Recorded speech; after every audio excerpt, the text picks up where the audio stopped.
Hindi na ako nanonood ng K-drama. Kaso may 8-year-old ako na anak na nagre-request na ng K-drama. My God! Marunong na siya mag-request ng K-drama. Gusto niya na manood ng K-drama. Anong title niyan, bata? Ha? Anong title niyan? Ha? Anong title niyan? Anong title mo na niyan?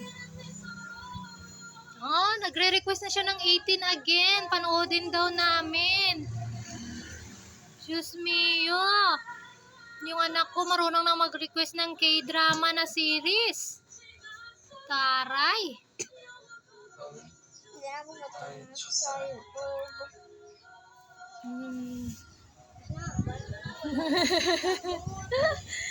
Naiintindihan niya na daw kasi yung K-drama. Marunong na siya. Kasi marunong na siya magbasa ng English. My God, yung baby ko nagre-request na ng K-drama. Na, bata na. So, naiintindihan mo na yan? Ha? Kasi marunong nga na magbasa ng English na. Nakakabasa na kasi siya ng English. So, pati K-drama, pinapatulan niya. Pati panunood ng K-drama, addict na din siya. My God. Ano? Hindi ka pang ibutan sa YouTube. Bakit? Ayaw ma? Hindi mo gusto? Ang cute ng gadget si Tita Munining. Kasi niya kaya binili to.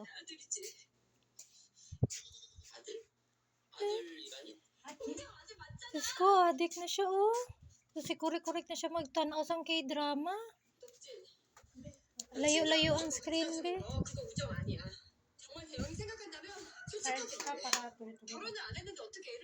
Otoke. Sarang hiyo. Otoke, sarang hiyo. Sarang gongyo.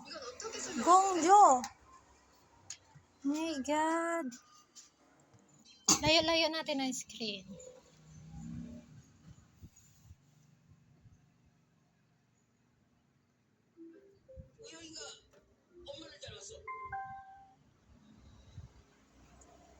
Ano yan? Naka-bluetooth siya na charge? Okay. Okay. Speaker pala yun. Okay. Taray. Provided ni Tita Nining ang hilig ng pamangkin. Na K-drama. My God. Tinaintindihan mo man yan? Naintindihan mo naman yan? Bata? Ha? Naintindihan mo? Kaya mo basahin? Ha?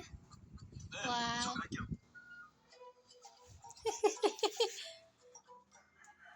Welcome bata tayo. Yan na yung hilig niya ngayon. Pag manonood kami ng movie, K-drama ang request niya. Na bata na.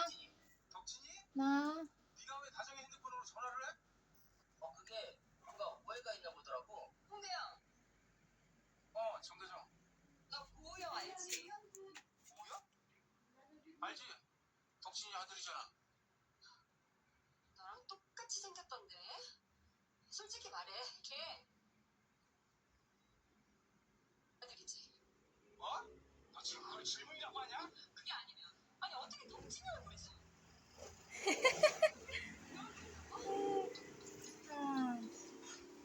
Hindi Tagalog dub yung pinapanood niya, kundi English sub talaga. My God. Ayaw mo nung Tagalog na? Bakit? Kalain? So, mas gusto mo yan? Bakit mas gusto mo yan?